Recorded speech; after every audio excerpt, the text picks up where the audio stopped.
Well, hey, everybody, and welcome to another episode of Keys to the Shop, where we give you insights, inspiration, and the tools you need to grow as a coffee service professional. My name is Chris DiFirio. I'm your host for the show. One thing about today's episode is we are sponsored by our friends over at Pacific Food Service, the Pacific Barista Series.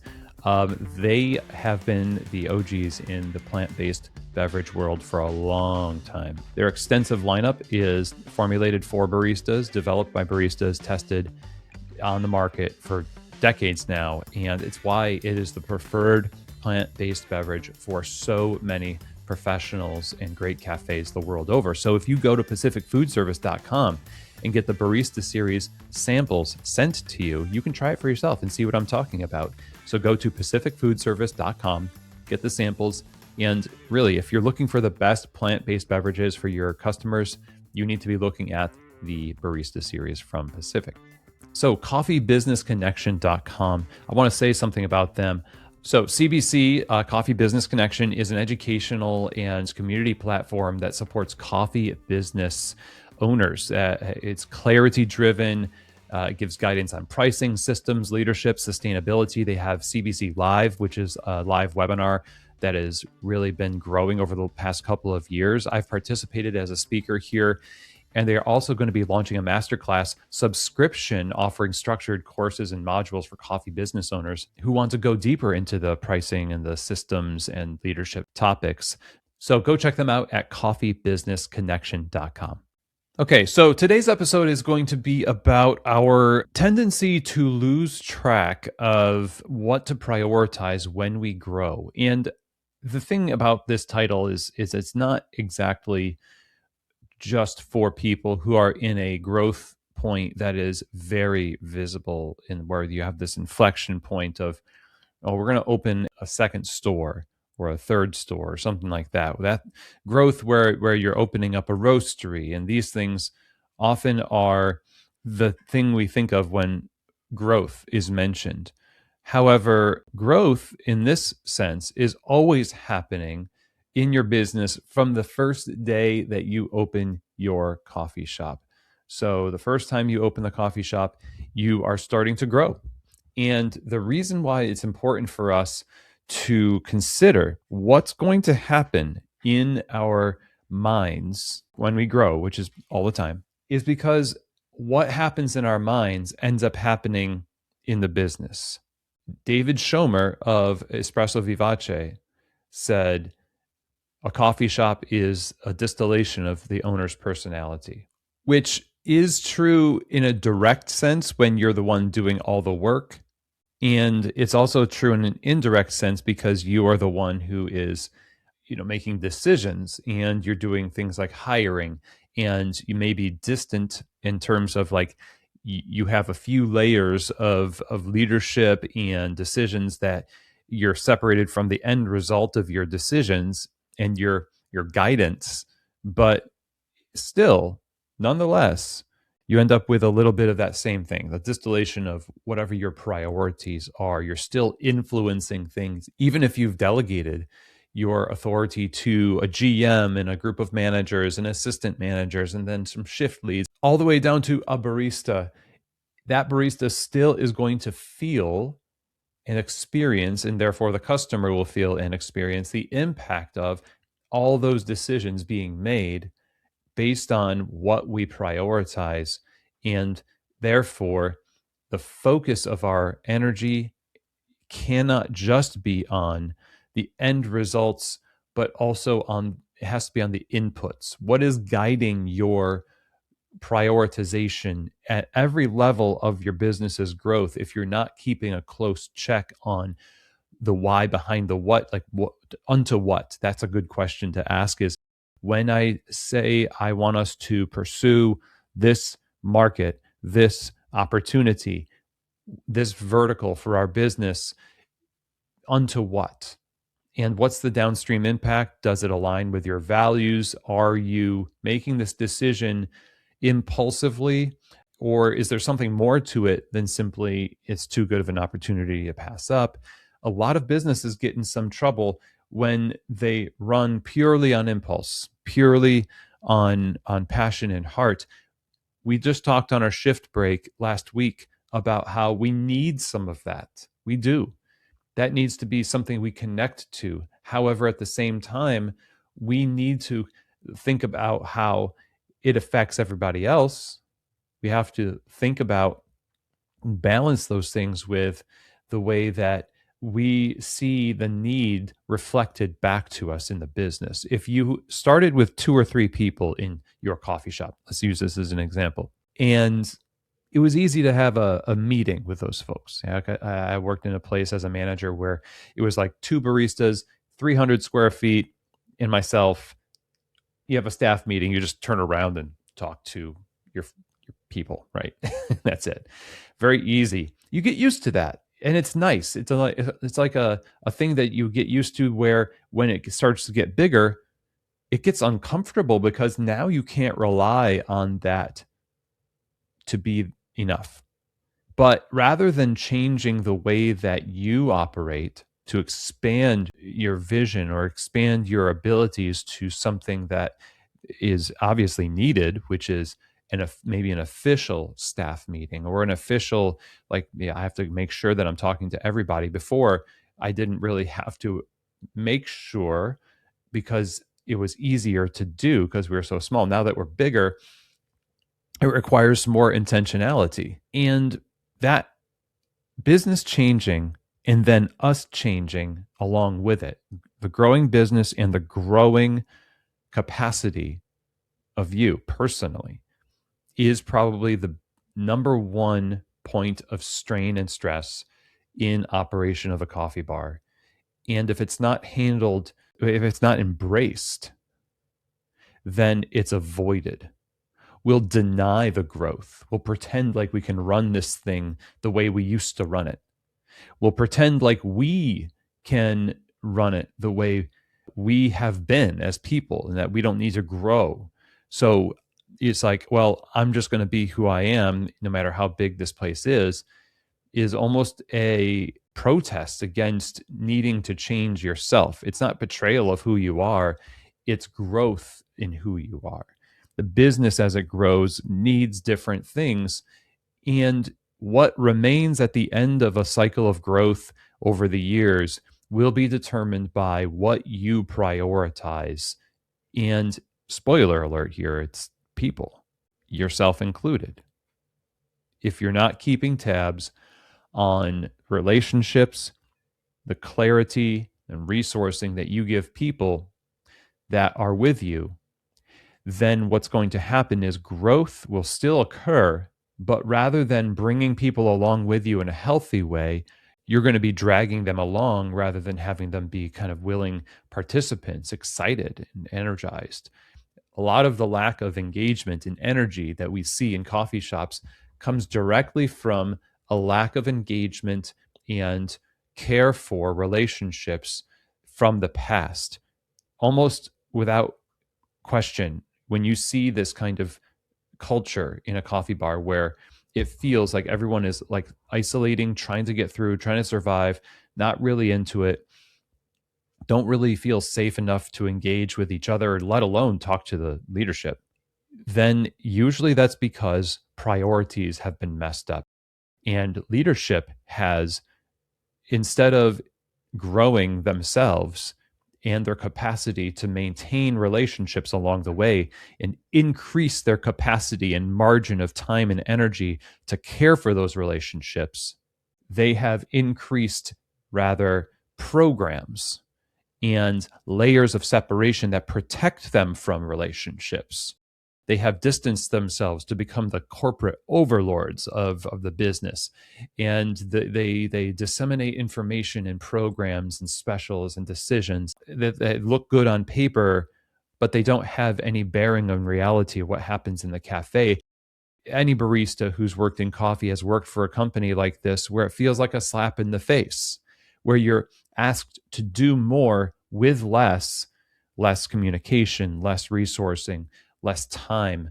We got to up our game. And by the way, we're still not going to, help you in this. You just need to do better and function within a system that is built around protecting us from the reality of our business.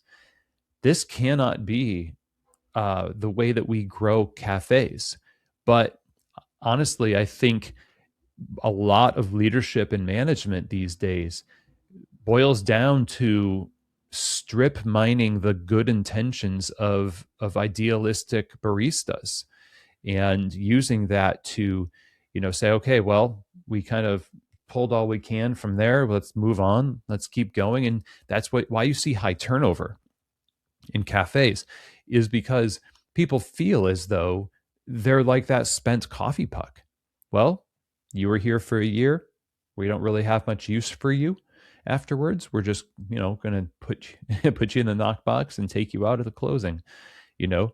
And I know that feels maybe a little extreme, but I'm telling you, as personally, as a longtime barista and talking to many, many, many baristas, doing assessments has been so eye-opening for this era of growth that we see in coffee, where multiple locations, especially, but even in busy cafes with turnover issues, a lot of it boils down to a siloing of leadership and sort of a misprioritization. So we don't prioritize people as we get bigger and busier, and we scale into other locations. What we end up doing is we prioritize systems that they're almost meant to protect us from people. So instead of coaching people one on one, instead of mentoring people and truly developing our people, you know how many job descriptions I've seen that say part of the responsibility of a manager is to develop people? Now ask me how they're supposed to do that. Ask the owner, what does that mean? When do they do that? What does it look like? Nobody knows. It's just a good idea, but there's no strategy. There's no execution. There's no plan, and there's no strategy. And so it just remains as a bullet point, and all of the effort is put into inventory. All of the effort is put into inventory and scheduling, inventory and scheduling. But at the same time, we're thinking, oh, well, we want them to facilitate the success of our staff as well. We want them to mentor them and develop their people. That's the stuff that you really need to focus on and build into the system, and make the system something that doesn't protect you from relationships, but actually protects relationships. And if you can do that, then all of the other stuff becomes easier. You end up hiring people or have people even attracted to your business who align with this kind of a dynamic and co-created collaborative environment, where people are people together in a workplace of mutual support, where we're not trying to run away from things. We're embracing it, and we're growing together in a healthy way that builds a good foundation for the business. So now that we've established relationships as kind of the central theme of your cafe and the priority as you grow right from the jump, we've got to talk about what that actually looks like. And in practical terms, when you start your business, it has to be started with relationships first. When you think about how your bar is designed, when you think about what it is your cafe is going to represent, the experience the customer has, the experience the barista has, this is how you start with relationships at the core. Because a relationship is how people relate to each other. We have the customer barista relationship, we have barista to barista, we have managers or yourself and your staff. Think about the gap between these two groups and how that's going to be filled. When you're having a conversation with somebody, you are creating a reality between you. That space, kind of, phenomenologists like talk about this a lot. There's something happening to create a reality in the moment when you have that conversation, and the quality of that is determined by the people involved. Now, when you're talking about a professional environment like a coffee shop, you've got to think through ahead of time, be preemptive and proactive. What kind of things do I want to happen in my cafe with my staff? How do they behave towards each other, towards the customers? How does management relate to the baristas? How are we going to care for them? How is everyone relating to each other ideally? This is where values come in, establishing these kinds of true values in your cafe that really is the backbone of any kind of accountability that happens in a business. How do we know we're doing a good job? Well, if you're doing a great job at that, that's the first step. Then you want to add to that, of course, increased profitability, efficiencies, quality control, everything else. But if you only prioritize profitability, you only prioritize efficiency and quality control, but you don't have relationships, then you're sawing off the branch you're sitting on. And then you're going to blame the tree because the branch wasn't strong enough. And you're going to go find another tree to sit on. You're going to saw that one off too. So you're just going to be going through this cycle. And this is why places end up closing a lot of times. There's other factors, but maybe you wouldn't be surprised to know that right from the jump, it's almost like a built-in obsolescence to the business, like a flaw built in the system from the beginning that only reveals itself when it gets large enough to, finally uh, reveal that, hey, there was this flaw built in where we did not even think about staff until it was like 3 weeks before we opened, and we're like, oh, quick, we got to get baristas. We don't even know what the experience is going to be like here. We don't know anything about leadership or management. We didn't listen to anything, read anything. We're not even sure that we're willing to do much of the personal work to be the kind of stewards and humble leaders that we need to be in the business. We just need to get good people. And that's the kind of language we hear a lot. Oh, I just want to find good people that work and they're excited to be here. And well, wouldn't that be nice if you could just get somebody to just do all the work for you by being complete as a person, but yet we feel that we are above that somehow. Like we're not developing ourselves. We just need to gain people who are already developed. It is co-created. It is a journey together. Not to you overused word journey, but really is true.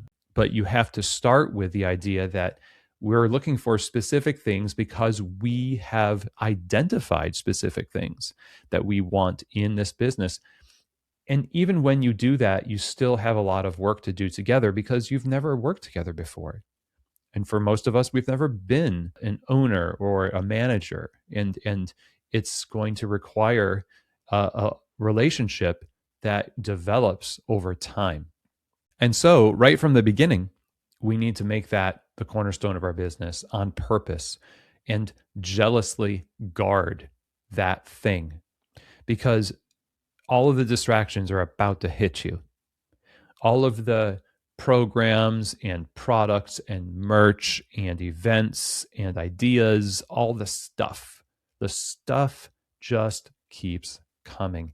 And your own brain is almost working against you and will make the first thing that you forget about will be the people, because you're going to be in survival mode.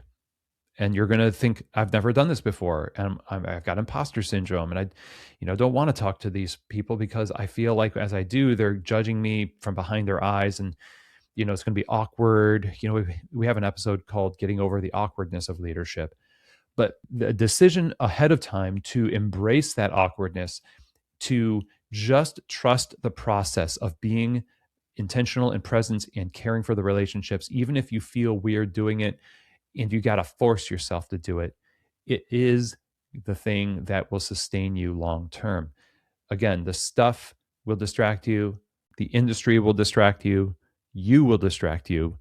But if you fight hard enough to keep these things a priority, they will remain. They will remain, and it will make your business stronger.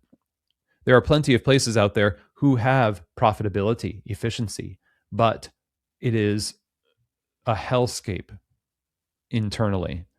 Nobody likes working there, but they make things fast. They make money.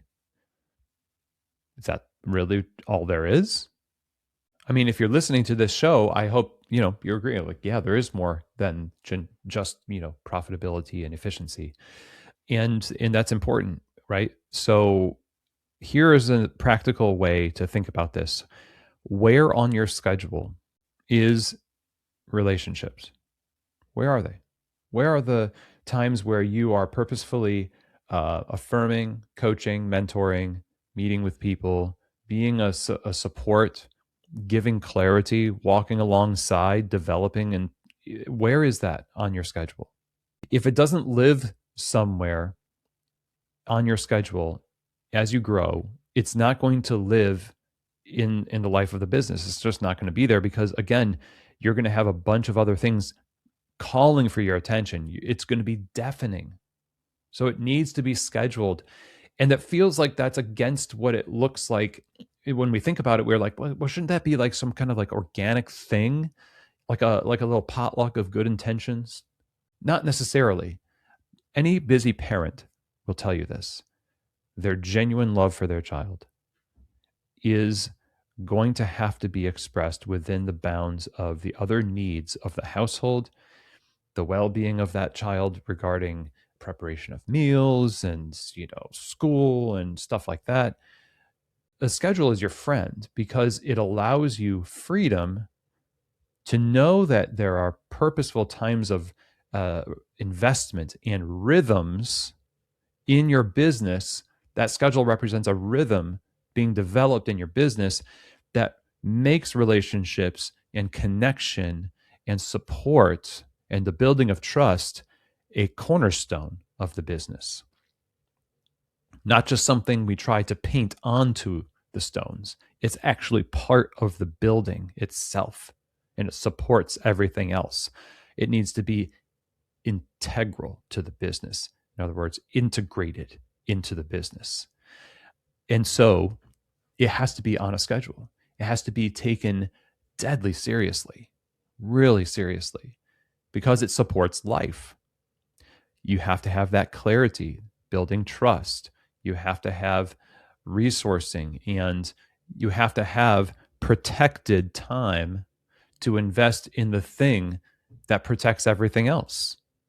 So, scheduling one on ones, scheduling meetings, scheduling and planning out and thinking through how you're going to show up and use your presence in the business as a leader, where people are watching you and your actions to judge whether they're doing a good job or not. If I'm a boss and I work at a cafe and I walk in, the first thing people are thinking is, first of all, boss is here. Second of all, what are they going to say? What are they going to think? Am I doing a good job? And that's just human nature. And bosses think that too. They have bosses. Even if you're the owner, you think that regarding how people think of you as the boss or the way that your business is performing. What do people say about my cafe online or in the community? So we're all kind of asking that question. How you answer it with your presence and your disposition towards people, your charitable assumption, the way that you believe in their development, the way you show them that you are not above developing yourself also, makes the biggest difference. This is how we prioritize relationships. Now, if you think about how we really need to make sure that we're consistent and we're making coffee really well, and we have to make sure that the place is clean, you got to show up on time, you have to be great with hospitality and all of these things. We get the cart before the horse sometimes, where we ignore relationships and we demand these things, and then we hold relationship out like a carrot that you earn relationship once you show up on time, make coffee really fast, really well, consistently on a clean bar, and then I'll be nice to you, or then I'll grace you with my presence, or something like that. Maybe. And maybe not even then, because I'm just happy that you're doing well because it makes my business do well. And my connection with you is simply that I'm your boss and I pay you a paycheck, and you should be happy with that. Well, you want to get technical about it. Okay, fair, I suppose. But that's really pathetic. And if you've been in that situation, you know the way that feels. So technically, you're right. It is a business and these are employees and they get a paycheck. And yeah, right. But we all know that the transactional nature of things is a poor excuse for the final, arbiter of whether you're doing a good job or not. You wouldn't want that from your staff because everyone always talks about going above and beyond. Because there's a sense in which when we work together, we're trying to do a collaborative rendering of something that we believe in. In specialty coffee retail, I think we all kind of have a little bit of a transcendent or something that's bigger than who we are. It's the collective. It's what we're trying to create, this experience, this hospitality, this moment, this phenomenon of collective experience in a third place.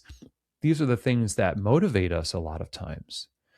But we quickly try to tap out by saying, well, it's just business, because we feel insecure about the other areas of relationship. That's a sign, it's a symptom of not having very strong, foundations in relationships that you can fix. So rather than going to the loving arms of the excuse of, well, it's just business, they should be happy and that's it, then maybe we should say, well, why am I so defensive about this? It's probably because we have misprioritized and are doing what we talked about earlier, which may be strip mining, the staff for what they can offer the business and not really doing, what we can or what we should to be able to support the life of the business truly, and just purely relying on the transactional and then demanding everybody else go above and beyond. So when you have developed a business, you can, even if you haven't prioritized relationships, you can take a step back and say, I'm sorry. You can say, I'm sorry. It's fine. You can say, we have been going so fast. We have been distant. And I'm sorry. We're sorry. We are going to be working on turning over a new leaf with all of your help and we helping you. And we want to together prioritize relationships so that we can make great coffee, give hospitality to our community and to each other at a higher level. And we have been so busy with other things that it's left a lot of frustration. It's left a lot of people feeling like promises were broken. So even if you have developed a business right now that you feel you haven't prioritized relationships, you've just kind of gotten so busy you forgot about people. It's not too late. I've seen the turnaround happen many times. Yeah, there's some hurt feelings, and that's just going to be maybe a little bit of a hard slog. But going in and saying, you know what, we're collectively, we recognize that we have prioritized other things and we haven't kind of focused on the primary things, the relationships of the people we have right now to develop, to mentor, to coach, to resource, to be clear and follow through and all of these things. We're sorry. And we are going to be working on this. And we want to work along with you on bringing things to the next level. And that level is going to be based on relationships. So keeping these things central is really important. If you can be preventative about it, then you win. New businesses starting, like I said, make this the thing that you think about before you even start considering espresso machines that you should purchase or what POS system is the right one. Older businesses that have a lot of years under your belt, you might have to walk back some things. You might have to pause some programs, put a moratorium on new things this year for 1 year. Don't do new things. Just invest in who you have with you, what you're doing now with them, and deepen those roots. Build trust, regain confidence, prioritize relationships, and we will have better cafes. So that's what I have to share with you all today. If you have questions about this or any other episode, you can email chris@keystotheshop.com. I work with people one-on-one, owners, operators who are in need of coaching or consultation If that's you, you can reach out, chris@keystotheshop.com. Also, key holder coaching groups are coming up. We have this group of people that meets for 2 hours every other week for 6 months to focus on member issues, member topics, developing insights, accountability, camaraderie, community. Coffee shop owners who have a brick and mortar for 2+ years, this is a group for you. It is a paid mastermind group that we're taking applications for right now. So if you have heard me talk about key holder coaching groups, if you're curious about this, reach out and let's have a conversation. There's going to be a link in the show notes for you to put your name in and apply. I would love to have a conversation. We are going to be starting towards the end of March, beginning of April, the 2026 spring cohort. And that group of 6 or 7 experienced coffee shop owners might include you. Lots of great advances in personal development as a leader, business development, landmark decisions for businesses about scaling, expansion, and organization, financials. There's so many topics we talk about in these key holder coaching groups, and I would just love to talk to you about it. So chris@keystotheshop.com. And with that, that is the end of our show. Thanks, everybody. I appreciate all of you joining me. And as always, I hope that this episode has truly given you keys to the shop.